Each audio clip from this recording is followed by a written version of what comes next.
Hola mis hermanos, hermanas, que el Señor les bendiga. Es un gusto poder dirigirme a ustedes para hablar de la palabra del Señor. Espero que Dios use este tiempo, este mensaje para bendecir su vida. Bien, antes de iniciar, me gustaría que orásemos. Padre, en el glorioso nombre de nuestro Salvador Jesús, vengo a ti, reconociendo mi debilidad frente al exponer tu palabra. Y oramos, Señor, para que no solamente fortalezcas mi vida, sino también para que cada uno de los que oyen este mensaje podamos comprender claramente tu voluntad hacia nosotros. Padre, por medio de tu Espíritu glorioso y bendito, ilumina nuestras mentes y haznos no solamente oidores, sino hacedores de tu palabra. A ti sea la gloria, Señor, y ayúdanos a también que en todo lo que hagamos, tú seas glorificado. Oramos en el nombre santo de nuestro todo suficiente Salvador, Jesús. Amén. Bien, quiero comenzar este sermón planteándoles el siguiente caso imaginario. Imaginen que todos los cristianos de estas épocas, de esta generación, son llevados delante de un juez, son llevados delante de un tribunal. Y la acusación y cargos en su contra es que han incurrido en traición a la nación y al país. Han sido desleales al país. Y esto es simplemente porque ellos se declaran verdaderos seguidores de Jesús, se declaran cristianos. Claramente, para ir a la sentencia y considerarlos culpables, hay que encontrar pruebas y evidencias. El punto acá es que el juez eligió solamente como medio de prueba para determinar esto un libro, y ese libro es la Biblia. De forma resumida, y llegando al final de esto, ¿cuál creen ustedes que sería el veredicto? ¿Cuál crees tú que sería el veredicto? ¿Los cristianos de esta época son realmente culpables de ser verdaderos seguidores de Jesús? ¿O serían liberados porque sus vidas muestran que son como la sociedad incrédula y que viven según la sociedad incrédula? El asunto aquí es ser culpables de ser un verdadero cristiano o libres por ser como el mundo.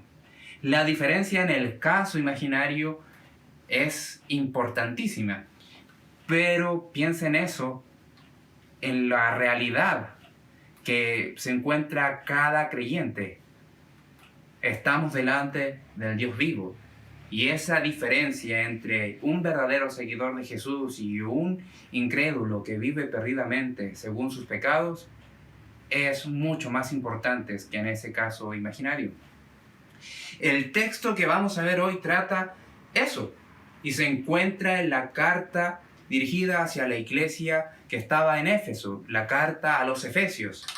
Escrita por el apóstol Pablo desde una cárcel en Roma aproximadamente en el año 60 y 62 después de Cristo, dirigida a hermanos y hermanas de esa época que sufrían esta tensión en sus vidas porque eran creyentes en el Evangelio, pero estaban en medio, en una sociedad, en una ciudad que desarrollaba costumbres, prácticas inmorales, donde se veían falsas religiones, falsas creencias y falsos dioses.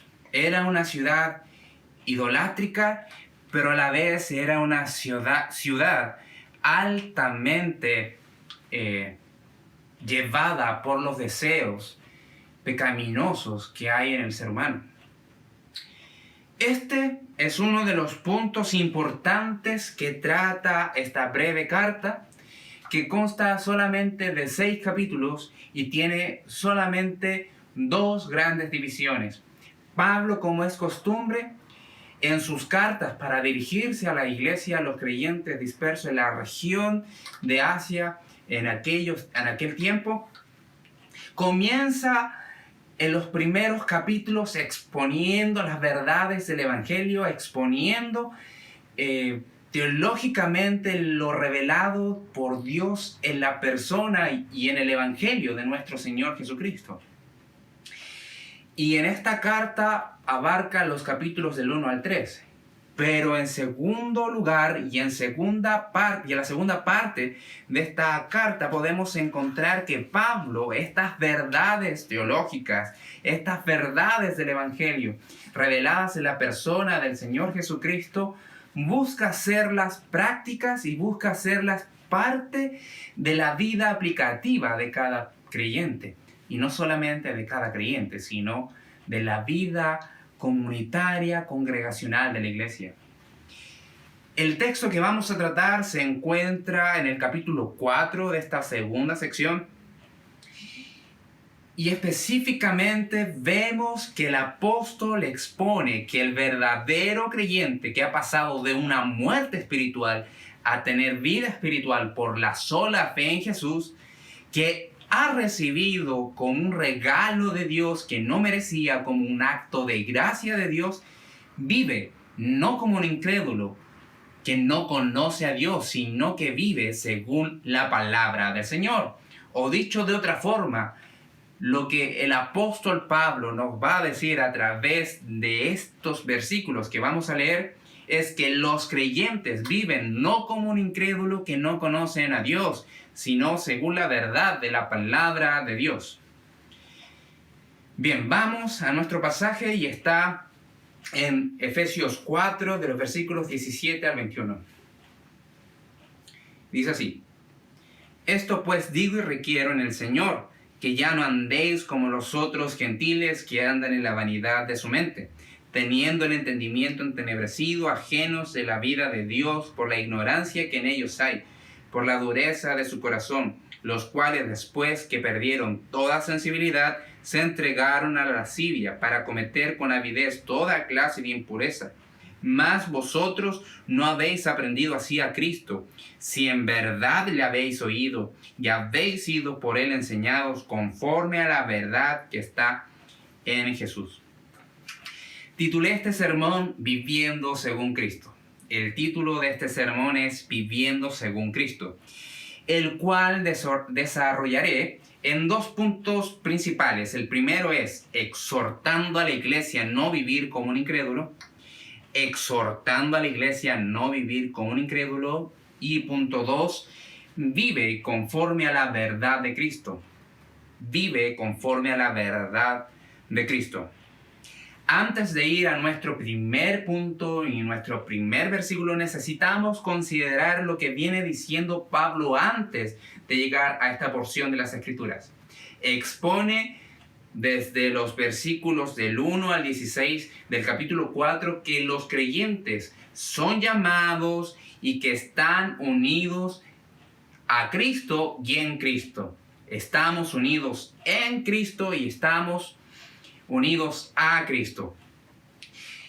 Pablo nombra a los creyentes, el conjunto de los creyentes a la iglesia como el cuerpo de Cristo y a la vez menciona que cada cristiano es miembro del cuerpo de Cristo. Hace alusión a que Jesús es la cabeza de este cuerpo, que es cabeza de la iglesia y que ha puesto y constituido a ministros, servidores que hacen crecer a este cuerpo mediante su labor, refiriéndose a un crecimiento espiritual, el cual se debe mostrar en el carácter, en la comprensión de la verdad de la palabra de Dios y también en el comportamiento, teniendo como meta ser más como el Señor Jesucristo.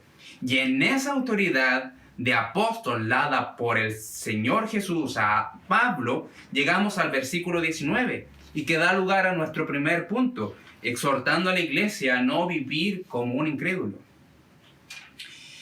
En este versículo vemos al apóstol Pablo llevando a cabo enseñanzas fuertes y directas. Presenta características del estilo de vida de los pecadores incrédulos que los creyentes deben abandonar, siendo la primera afirmación imperativa. Esto pues digo y requiero en el Señor, que ya no andéis como los otros gentiles que andan en la vanidad de su mente, bajo la plena dirección de Dios y bajo el poder del Espíritu Santo. El apóstol Pablo escribe esto pues digo, que puede significar por lo tanto, teniendo la idea de conectar todos los versículos que había dicho anteriormente con la idea presente. Y que también va marcando autoridad, porque dice no solamente por lo tanto, sino que dice por lo tanto yo les digo y les testifico, que se puede entender también que los exhorto solemnemente en el Señor. Y en relación con esto leí de un autor y comentarista bíblico lo siguiente, en relación a la intención del apóstol Pablo. Cuando el apóstol amonesta, lo hace de manera que los que la reciben actúan libremente. Cuando alienta, es para que actúen alegremente. Y cuando testifica, es para que actúen reverentemente, con adecuado respeto hacia la voluntad de Dios. Y concuerdo completamente, porque yo creo que por lo mismo el apóstol Pablo escribe después de que pues esto digo y requiero, escribe en el Señor. Él se está apoyando no en su autoridad de apóstol, sino en la autoridad, poder, suficiencia y soberanía del Señor Jesucristo. Se está apoyando en la autoridad de aquel que lo salvó y que lo constituyó apóstol para la iglesia. Él bien sabe que Jesús es el Curios de la iglesia. Él sabe que es el Curios que domina toda la creación y todo lo que se nos puede imaginar que hay creado. Curios, Señor, el cual obedece los cielos y la tierra. La iglesia, los oyentes originales y nosotros también debemos de sentir el peso de esta afirmación por medio de aquel nombre, el Señor. Por causa de Él, del Señor, viene este mandamiento a la iglesia, a ti y a mí. Como personas que han creído en el Evangelio y que se han arrepentido de sus pecados, tenemos que obedecer al mandato de la palabra de Dios. Y es este solemne testimonio que hoy nos demanda obediencia. No vivan como los otros gentiles. Y lo que pide es eso, que los cristianos no anden como los otros gentiles. Cuando dice andar, se refiere a la conducta diaria, el vivir cotidiano, tus acciones y comportamiento, lo cual hace referencia directa a lo dicho en el versículo 1 de este capítulo, estableciendo el motivo de vida para cada creyente, para cada cristiano, el llamado supremo de Cristo Jesús, lo cual es según el modelo de vida de nuestro Salvador Jesucristo, que como cristianos debemos obedecer según su evangelio. Y de hecho, siendo más intencionales aún, tenemos que considerar que los creyentes, la iglesia, somos parte del cuerpo de Cristo. Y la iglesia en su totalidad es el cuerpo de Cristo.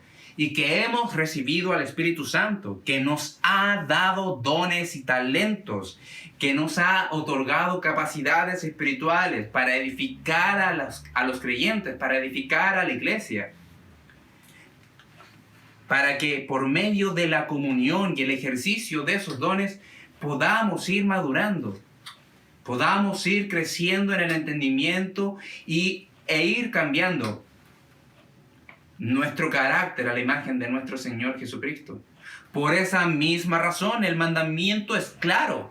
Somos el templo del Espíritu Santo. Somos donde vive el Espíritu Santo, donde el amor de Dios se ha derramado. No podemos vivir como los otros gentiles que no obedecen al Evangelio. No podemos vivir como si todavía fuésemos pecadores sin Cristo, sin fe, sin amor, sin arrepentimiento en los corazones de nuestros pecados. Por eso se refiere a otros gentiles, porque los oyentes de esta carta también eran gentiles, no son israelitas, tanto como tú y como yo, pero que eran alcanzados por el Evangelio, que eran alcanzados por este Evangelio de gracia.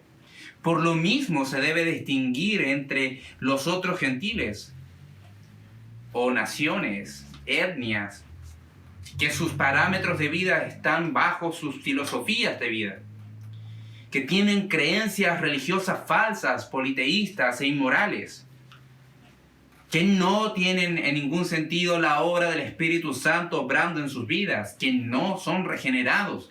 En otras palabras, que no han nacido de nuevo, que no han recibido la fe. En esa condición están los otros gentiles que describe Pablo aquí, que viven en la vanidad de su mente. Lo que quiere decir que los incrédulos en cuestiones espirituales y morales, según la ley de Dios, razonan distorsionadamente producto de estar corrompidos por su propio pecado. Por lo que no entienden lo santo de Dios y de la santidad diaria que debe el cristiano esforzarse en vivir. Vienen a ser vidas vacías, vanas y carentes del sentido que Dios ha establecido para todo ser humano. Vivir para la gloria de Dios. Sus vidas, sus mentes están vacías, son vanas en ese sentido. Y todo ser humano viene así a este mundo. Y en estos términos, la razón de no vivir como otros gentiles que no conocen a Dios viene a ser más sencilla, viene a ser mucho más clara, puesto que alguien que ha sido iluminado por la luz del Evangelio en la persona de Jesús no es más un gentil que no tiene una ciudadanía propiamente tal, sino que un gentil que es alcanzado por la gracia de Dios ha obtenido una ciudadanía en los cielos, en el reino de Dios. Y por lo mismo debe de comportarse como un ciudadano del reino de los cielos. En su mente tiene esto y razona de acuerdo a ello. Porque sabe que pertenece al reino de los cielos y que es parte del cuerpo de Cristo, la iglesia del Señor Jesucristo. Pasó de ser un pecador muerto en sus pecados a un pecador arrepentido que tiene vida espiritual por la sola fe en el Señor Jesucristo y que ahora le rinde adoración a Dios. Que a la vez también siente dolor cuando peca y que detesta ofender al Dios Santo. Detesta ofender a la santidad del Dios eternamente santo, porque sabe que la sangre de Jesucristo fue derramada para limpiarlo de cada uno de sus pecados. En ese sentido queda claro que el mandamiento de Pablo, que es un mandamiento del Señor, es directo y se puede entender con dos ideas fundamentales. Si eres un creyente, abandona tu antigua vida o tu antigua forma de vivir. Y dos, no imites a tu actual entorno malo, porque más que un gentil, eres un hijo de Dios. Pablo continúa su argumento explicando por qué los gentiles sin fe en el Evangelio tienen la mente vacía y se debe, esto lo explica él en el versículo 18, a la ignorancia que tienen en relación a Dios y que también es por la dureza de sus corazones. Versículo 18. Teniendo el entendimiento entenebrecido, ajenos de la vida de Dios por la ignorancia que en ellos hay, por la dureza de su corazón. Sin embargo, en este versículo, antes de dar las razones, Pablo describe algo más de estos gentiles incrédulos. Y es que tienen el entendimiento entenebrecido y que están alejados de Dios. Estando entenebrecidos, refiriéndose que fueron pasados a la oscuridad y que la oscuridad los sometió a ellos en el pasado, pero que siguen bajo ese efecto, bajo tinieblas. Y cuando hablamos del entendimiento o la capacidad de razonar de forma equilibrada según los estándares de Dios, nos referimos a que su capacidad de entender las cosas ha sido atrofiado severamente. El entendimiento aquí se considera como un ojo cegado, lo cual es mucho peor que una ceguera física, porque aquel que es ciego físicamente sabe que no puede ver, pero aquel que es ciego espiritualmente no quiere ni le interesa reconocer su ceguera frente a Dios, frente al Evangelio, frente al amor del Señor Jesucristo, frente a su sacrificio, frente a su sangre derramada. No le interesa ver que necesita de un Salvador y de perdón. En contraste a los que han recibido el Evangelio del Señor, a quienes sí son iluminados sus ojos del corazón, sí son iluminados su entendimiento, sí ha sido iluminada su alma por la fe en Cristo, por la gloria que vemos en el anuncio del Evangelio de nuestro Salvador Jesucristo.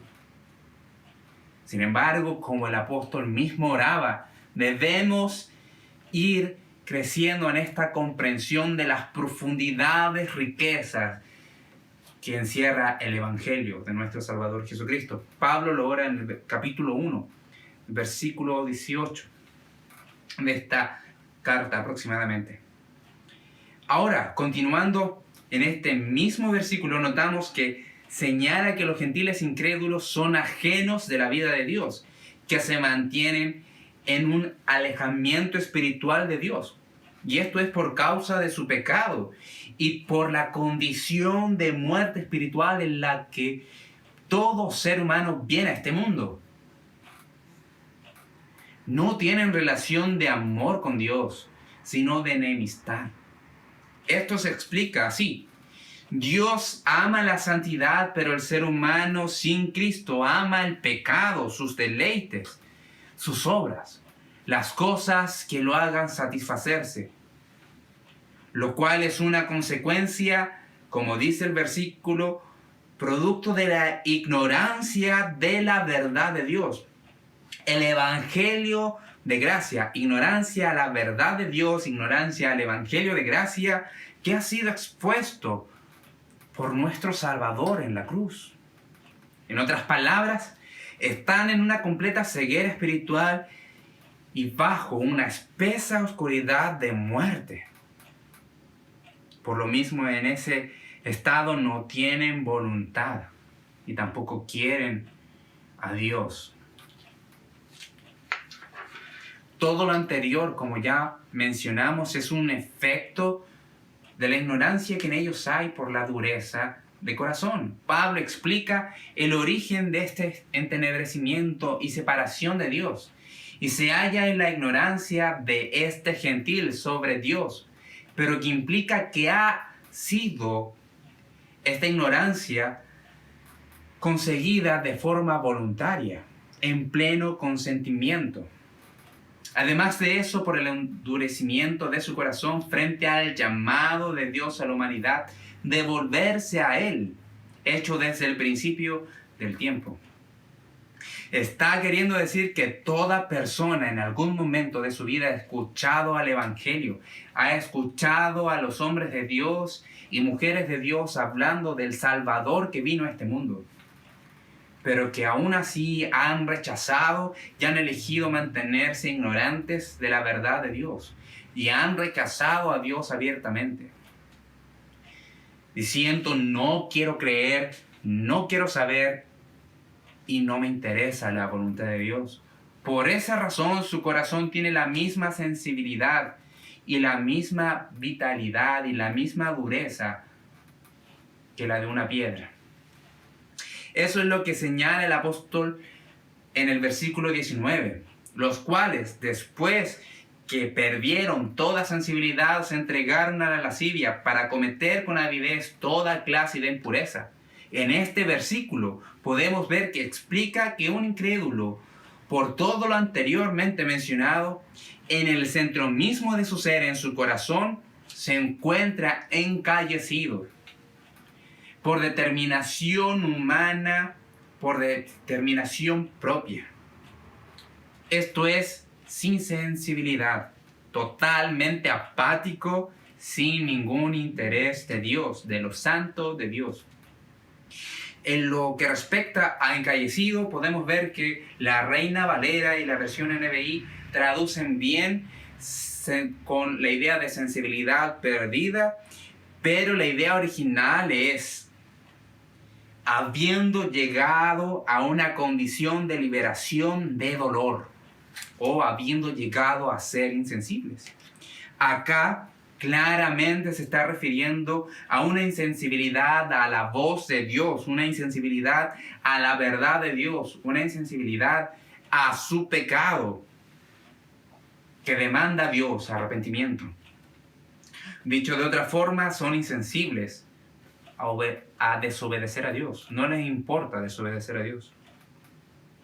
Las personas a las cuales Pablo describe no sofocan todo sentimiento o deseo que puedan experimentar o sentir.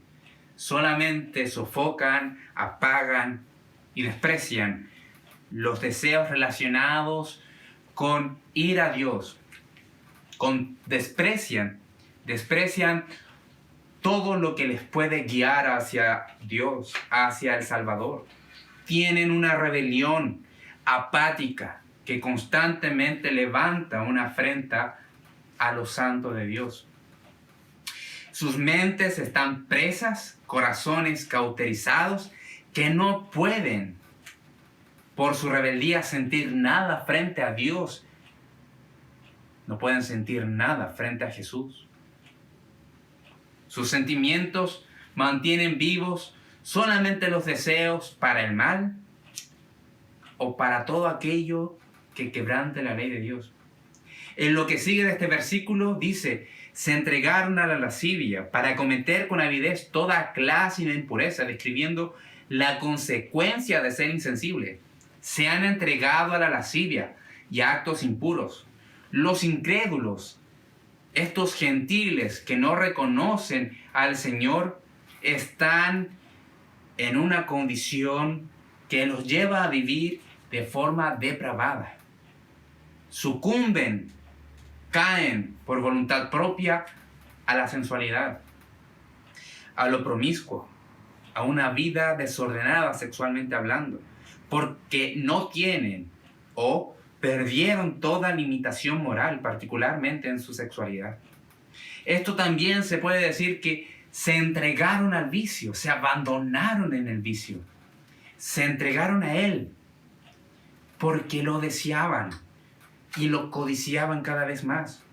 Y ahí es donde surge una idea muy ligada a la avaricia, porque sus corazones lo codician y lo veneran. Esta avidez a la lascivia, a todo comportamiento desordenado sexualmente.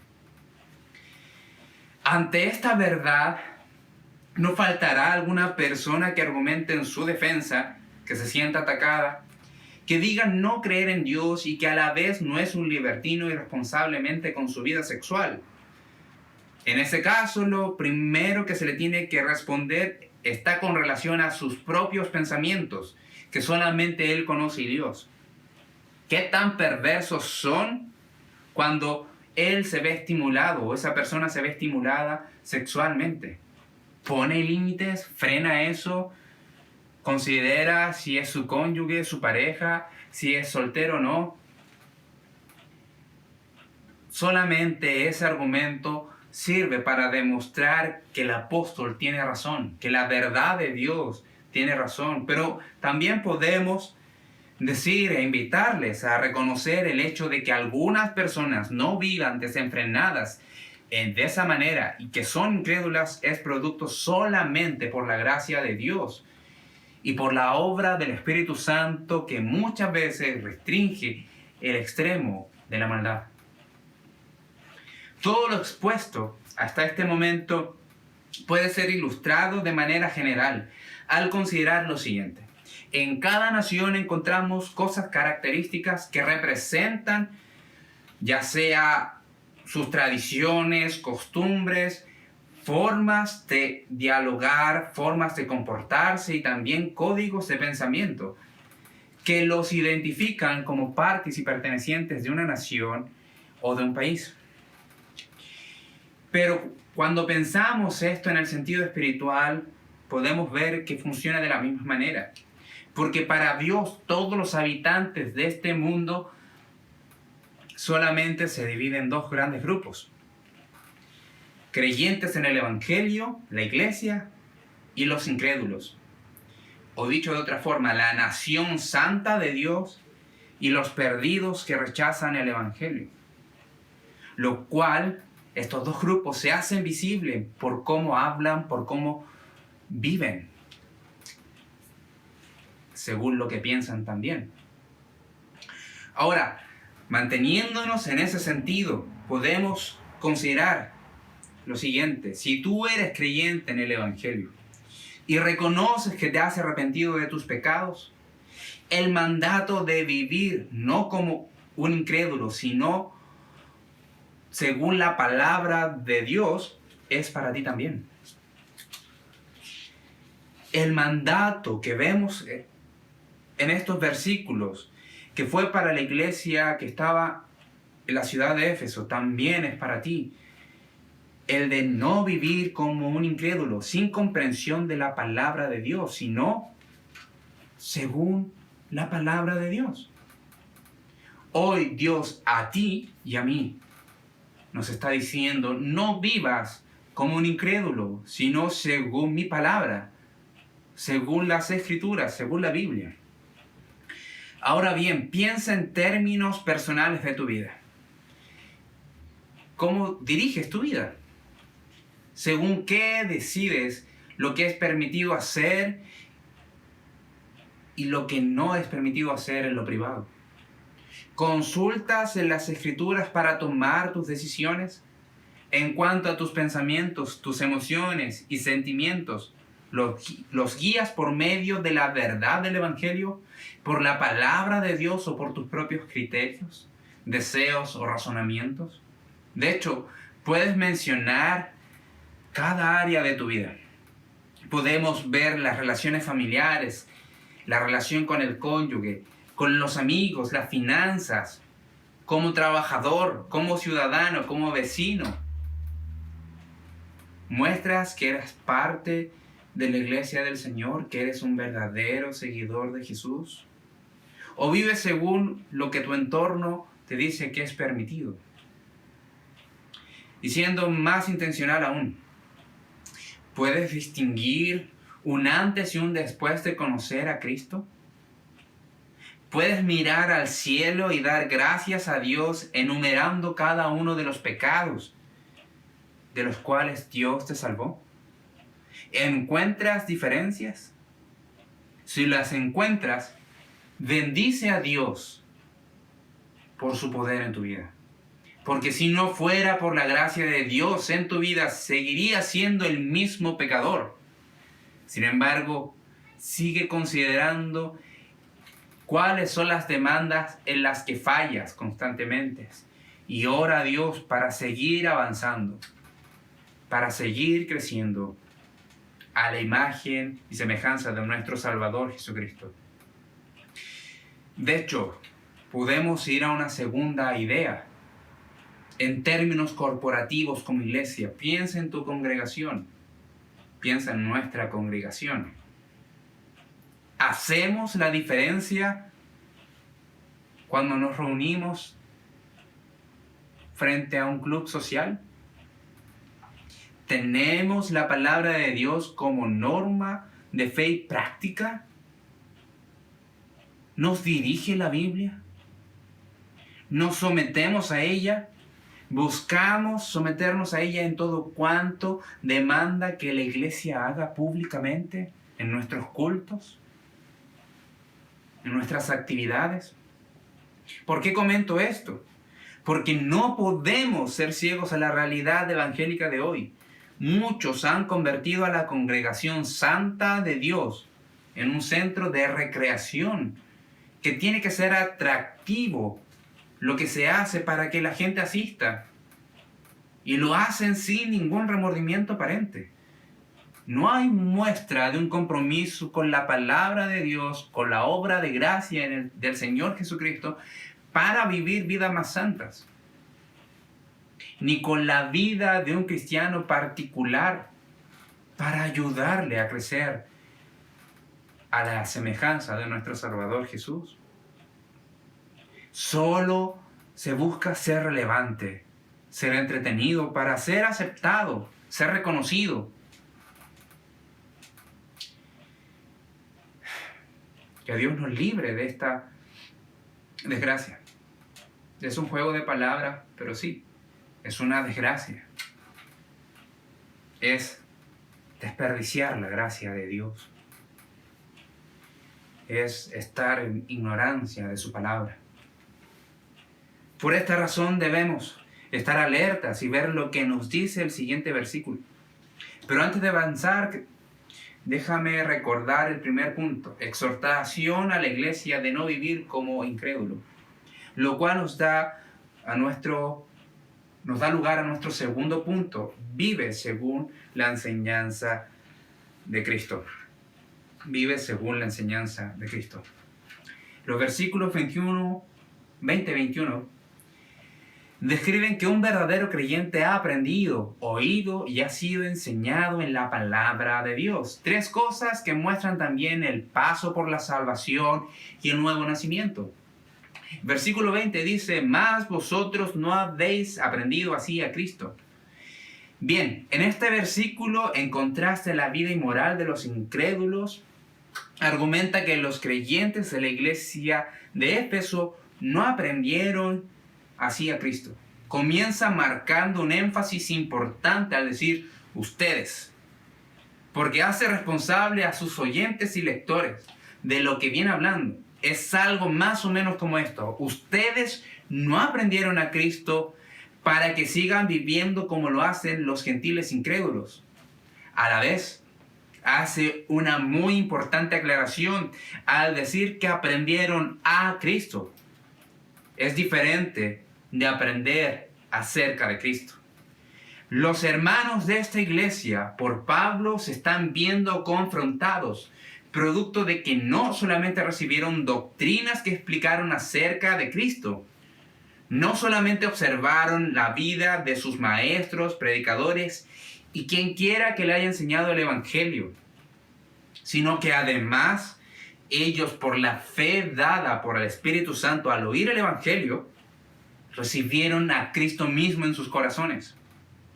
Hace mención del encuentro que tuvieron con el Señor por la fe y el testimonio del Espíritu a sus almas. A esta referencia podemos agregar también sus primeras muestras de obediencias públicas, como el bautismo, la participación de los medios de gracias, como la oración, la comunión, la cena del Señor. Pablo estaba diciendo: cuando ustedes hacían estas cosas, nada tenía que ver con una vida pecaminosa, sino de obediencia a la verdad del Evangelio del Señor, porque así aprendieron a Cristo. Pablo les estaba recordando cómo fueron bendecidos, cómo fueron receptores de esta bendita pedagogía divina del Señor, al haber aprendido a Cristo de forma personal, viéndolo como la segunda persona de la Trinidad que se revela a esta humanidad para salvación de todo pecador que cree. Pablo presenta aquí un proceso de aprendizaje, un proceso de un corazón y mente que es impactado por la verdad de nuestro Señor Jesús. En otras palabras, los creyentes no son salvados de un golpe, tampoco saben todo en un instante.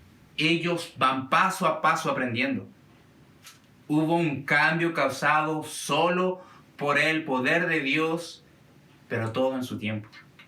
Pasando desde la salvación a la iluminación de la palabra de Dios y por consecuencia a la misma santificación. Y eso es lo que nos dice el versículo 21. Si en verdad le habéis oído y habéis sido por él enseñados, conforme a la verdad que está en Jesús. Este versículo comienza diciendo, si en verdad le habéis oído, con la idea de si con certeza escucharon atentamente el Evangelio, refiriéndose a lo largo o el largo tiempo que pasaron con Pablo en Éfeso. Si durante ese tiempo realmente escucharon atentamente la palabra de Dios, en comparación a los gentiles que deambulan por la ciudad dirigidos por sus propios deseos y asuntos personales, que no muestran atención a la predicación del Evangelio, de los cuales ellos también fueron parte un tiempo, pero que les amaneció en sus corazones la bendita esperanza del Evangelio, en la persona del Señor Jesucristo, que los llevó a arrepentirse de sus pecados, pero que deben evidenciarlo con una vida práctica. Eso que pasó en sus corazones deben evidenciarlo en su vida práctica, porque se supone que este Evangelio está conforme a la verdad que está en Jesús o que reside en la persona de Jesús. Esto es afirmando que la única realidad que es totalmente confiable en cuanto a la vida agradable a Dios y a la redención, a la liberación de la condenación del pecado, está en el Evangelio. En el Evangelio que predicó, enseñó, quien encomendó a sus apóstoles y sus seguidores, nuestro buen y bendito Señor Jesús. Dicho de otra forma, de la verdad a la que se está refiriendo Pablo es que en Jesús encontramos una verdad inequívoca que trata de manera suficiente y eficaz el problema del pecado que tiene el ser humano, la cual trata la miserable condición del ser humano sin fe, que nos lleva a reconocer la gran salvación que el alma pecadora que se arrepiente de sus pecados encuentra en Cristo. Mediante solamente por la fe entregada por el gran amor de Dios que demanda obediencia a su palabra. En términos sencillos, está hablando de esta verdad cruzcéntrica que expone los sufrimientos de nuestro Salvador, que expone su muerte en la cruz y su bendito amor, recordando a los lectores cuán profunda era su caída en el pecado y cuán indispensable es para todo mortal la muerte dolorosa y vergonzosa del Hijo unigénito de Dios. Verdad que concibe también la gloriosa e inigualable, triunfante resurrección, acompañada de la divina ascensión, que lleva al Hijo de Dios sentarse en su trono, donde recibe toda adoración. Esta verdad que muestra la soberana gracia que vino a los pecadores. Esta verdad que habla de la soberana elección de Dios, que también que Dios somete soberanamente todas las cosas a los pies de Cristo, y que también nos habla de esta verdad que en un futuro no muy lejano el Hijo de Dios soberanamente vendrá a buscar a su iglesia y posteriormente tomará un reino en esta tierra y que también juzgará tanto a los vivos y a los muertos. Esta verdad de que el Hijo reina, esta verdad de que Jesús es el Salvador. Pablo específicamente también se refiere a la verdad que ya expuso en los capítulos del 1 al 3. Por eso dice, si en verdad han creído en el Evangelio del Señor y creído sus palabras, no vivirán como un incrédulo. ¿Cómo vivir como un incrédulo si hemos sido expuestos a todas estas cosas? Esto me recuerda mucho a mis padres que siempre me dijeron, compórtate como te hemos enseñado en casa. Hermanos y hermanas, ¿cuánto más debemos considerar las enseñanzas de nuestro buen Salvador Jesucristo para vivir el día a día? Y en esa dirección, después de haber visto estos 5 versículos de este sermón llamado Viviendo según Cristo, quiero que consideres lo siguiente. Lo que has aprendido según el Evangelio del Señor, tienes que saber que te demanda obediencia en la vida cotidiana. Si Dios te ha hablado, hace sus palabras. No puedes vivir como los incrédulos. Considera también que debes proseguir a la meta en el poder del Espíritu Santo, con compromiso y devoción que busca una mayor comprensión de la palabra de Dios, para aplicarla intencionalmente en tu vida como cristiano. También en ese proseguir a la meta, batalla con tu pecado. Vigila tu corazón, porque en este cuerpo mortal aún hay pecados que necesitan ser mortificados. Cuando caigas, arrepiéntate y vuelve a los brazos de gracia de nuestro Salvador Jesucristo, reconociendo que Él te limpia y que Él te sostendrá hasta el día de su regreso. Confía y ora a Dios, sabiendo que Él, por su gracia, te hará cambiar un corazón cada día más como el del Señor Jesucristo, que le ama, que le busca, que le adora. Pero también muestra amor y compasión al perdido. Si está en esa condición de muerte espiritual, no lo discrimines, no lo desprecies. Háblale del Evangelio y muestra amor por medio también de tus buenas obras, que reflejen el carácter bondadoso del Señor Jesús. Y también muestra amor al débil en la fe, a tu hermano, a tu hermana, así que tú consideras que es inmaduro espiritual. Bueno, a él exhorta a que viva según la verdad que está en Cristo. A recordar este solemne testimonio en el Señor. No vivan como un incrédulo. No vivan como un incrédulo que no conoce a Dios, sino conforme a la palabra de Dios. Por último, decir, amigo, amiga, que estás sin Cristo y has oído este mensaje, te invito a que consideres la condición de tu alma, que consideres aquellos pecados con los cuales has ofendido al Señor, y que veas que Él es un Señor soberano, santo, justo, pero que también es lleno de amor y gracia. Y te invito a que vengas a Él en arrepentimiento y fe. Reconoce esta necesidad que tienes de perdón y cree solamente en Jesús para salvación de tus pecados. Confiésales tus pecados y reconoce que solamente en Él puedes encontrar una vida nueva, una vida que le adore, una vida realmente que está siendo cambiada por nuestro Salvador Jesús. Hermanos, que el Señor les bendiga y permítanme terminar orando. Padre, en el nombre glorioso de Jesús, te doy gracias por tu amor y tu gracia. Oro para que tu palabra haga la buena obra en cada uno de los oyentes y que si se sienten desafiados a conocer más tu palabra para seguir tu voluntad, seguir obedeciendo tu verdad, Señor, que así sea.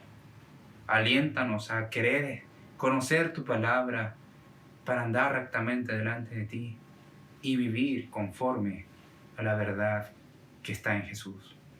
Te adoramos, oh Señor, y te encomendamos nuestras débiles fuerzas para que en ti podamos ser fuertes y vivir una vida que te glorifique y te exalte. En el nombre de Jesús oramos. Amén. El Señor les bendiga.